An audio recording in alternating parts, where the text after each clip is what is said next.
Hello and welcome to Let's Review. Last week I talked about Indiana Jones and the Infernal Machine. This week I'm going to talk about a very different game, but one that also bears the name of our favourite hat-wearing archaeologist. Which means it is once again time to go digging in the crate.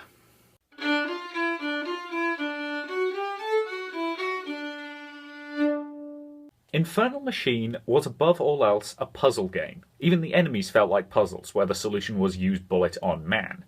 This game is a very different beast. An action brawler where the best solution is more often than not to punch a Nazi in the face. And let's face it, who doesn't love that? Ladies and gentlemen, Indiana Jones and the Emperor's Tomb. Ah, so you actually have your copy of this one then. As is clearly indicated by me holding it, yeah.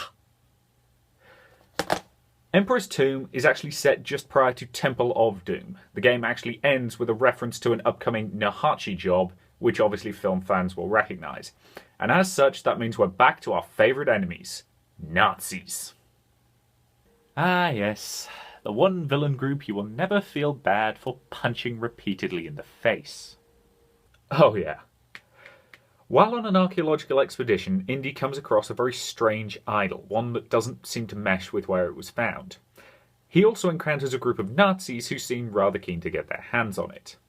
After returning home, he is contacted by a pair of Chinese officials who inform him that the idol contains the first piece of the Mirror of Dreams, an ancient artifact rumoured to allow access to the tomb of the first Chinese emperor, and also the source of his power. Ah. We have a MacGuffin then. Kind of, in that it is a thing everybody wants that sort of drives the plot forward. The item in question is the Heart of the Dragon, a honking great black pearl that grants incredible power. And yes, the quest for the Mirror of Dreams will take you across multiple areas of the world, including a creepy castle in Prague, the great city of Istanbul, and of course a creepy otherworld. Because it wouldn't be complete without a creepy otherworld, would it?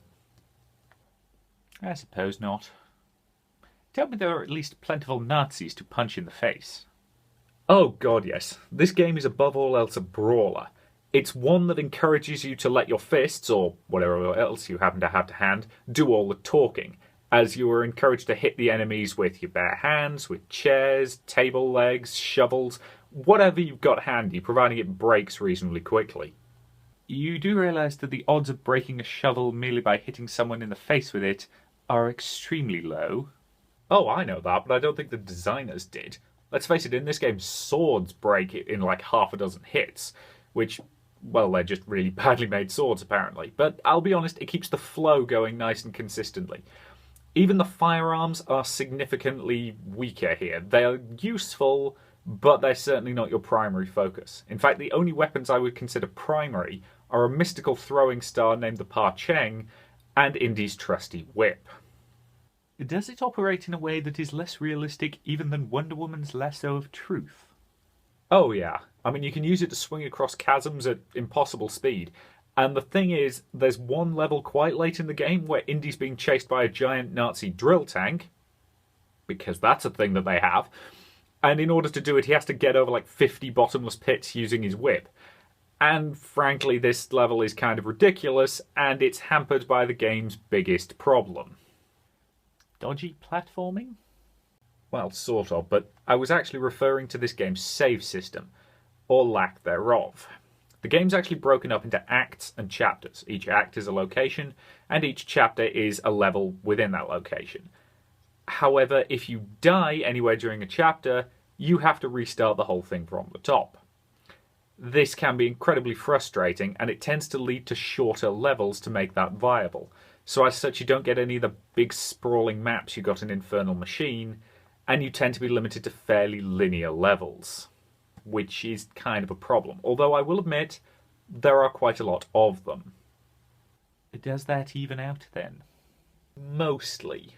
There are certainly a few levels towards the end where it is far too easy to fall into a bottomless pit and have to redo an entire level, but for the most part it's not too big of an issue. And I will freely admit that despite this game's flaws, it is still a hell of a lot of fun, and it has an incredible amount of charm to it. Because let's face it, the sight of Indiana Jones smacking a Nazi across the face with a shovel will never not be fun. I think I can strongly recommend this one, and if you're interested, it is available on GOG, and it's not that expensive. Now, if you'll excuse me, yeah, I think after 2 weeks, I think it's time to finally do an Indiana Jones movie marathon. I'll see you later.